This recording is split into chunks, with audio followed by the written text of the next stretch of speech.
I will hope you are doing well from wherever you are watching this channel, depending on your time zone. Now, it is emerging that William Samoei Ruto and Rigathi Gachagua had a phone call ahead of his impeachment on the National Assembly, and this has been after a very long time of William Ruto meeting with the Rigathi Gachagua. The last time they met, it was, I think, at JKA. Then from there, these people have never met again. So it is being revealed that there was a phone call, just 1 minute phone call of communication between Ruto and Gachagua. And if you read in the Daily Nation newspaper, you would see the headline there: Ruto's call and failed attempts to save Gachagua. That is the headline in the Daily Nation. And it is revealing that Gachagua received an important phone call on Monday morning, a day to his impeachment motion being tabled in the National Assembly. So on the line was his boss in the story, and in less than a minute, he had passed his message to Rigathi Gachagua. And at the end of the phone call, it was clear that the deputy president was on his own. There are about 3 things that were discussed in that phone call, and I want us to look into those things that William Ruto told Rigathi Gachagua on the phone. Imagine it was just happening a day to his impeachment. Asubuhi tu, alafu ako na mchana mzima ya kufikiria, then kesho impeachment. But before we go into those 3 key issues that Ruto raised with Rigathi Gachagua, just a quick request. For those who are watching and you are not yet subscribed, please consider subscribing. To our returning subscribers, I must say thank you so much. And again, to all our viewers, please give this video a thumbs up. Thank you so much, and back to this discussion. Now, according to sources privy to the discussion that Ruto had with the Rigathi Gachagua, this is what they're saying. Number 1, the deputy president, according to William Ruto, he told him that he had enstrained most of members of parliament with his abrasiveness. That your relationship with these members of parliament is not good. It is a strength. And you are so abrasive. That means Ruto was telling Gachagua, you don't have numbers in the National Assembly. Your existing relationship with the members of parliament is worse. It is a fight after fight. Now, on this one, Ruto is right. Rigathi Gachagua did not have numbers. He don't have friends in the National Assembly. And that was evidently clear when those who were impeaching him were 284. 84 or 280 something.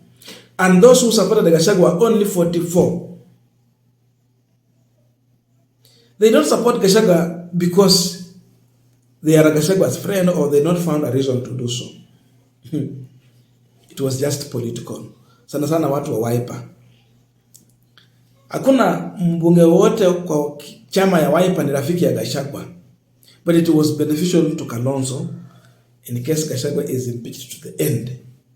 That's why they did so. So it is a lesson Gachagua has to learn. You have to build bridges every time. The moment you are in a position of a deputy president, you need members of parliament, you need senators on your side. And if possible, you need some governors. They can at least help you. Gachagua believed that he has the people, but he forgot that sometimes he will need members of parliament also to be on his side. So, for Ruto, it was that you don't have friends in the National Assembly. Your relationship is bad. They can't save you. Number 2, he's also accusing Gachagua of fighting the policies and fighting the government policies and not publishing the project being implemented in Mount Kenya region. That you come out so loudly to fight government policies. For example, the issue of removing people from the river in Nairobi, near the river. Gachagua did not agree with that, and he came publicly to oppose it. It was something that was decided in the cabinet, but he came to oppose it. Ruto was not happy. It is not only that one alone. There are other policies when it touches to traders, especially when it comes from, when it's clear that it's going to touch on people of Mount Kenya, Gachagua comes out opposing most of those policies. So it seems that we are in a constant fight. Since we are fighting, we do not agree. Why should we be together? We should part our ways so that you go your way and fight me from outside, not from inside. Now, the issue about publishing projects being implemented in the Mount Kenya region. I don't know which project Ruto has implemented in the Mount Kenya that is so successful that Gachagua should be supporting.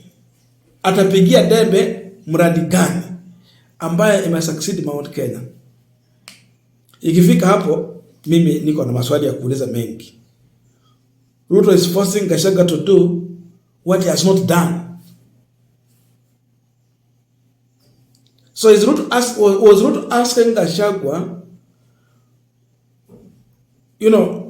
to support fake promises? If you are coming to my area to launch a project that is already existing, a project that was launched by Uhuru Kenyatta, it has been implemented, it is serving people, what business do you have to come and launch the same project?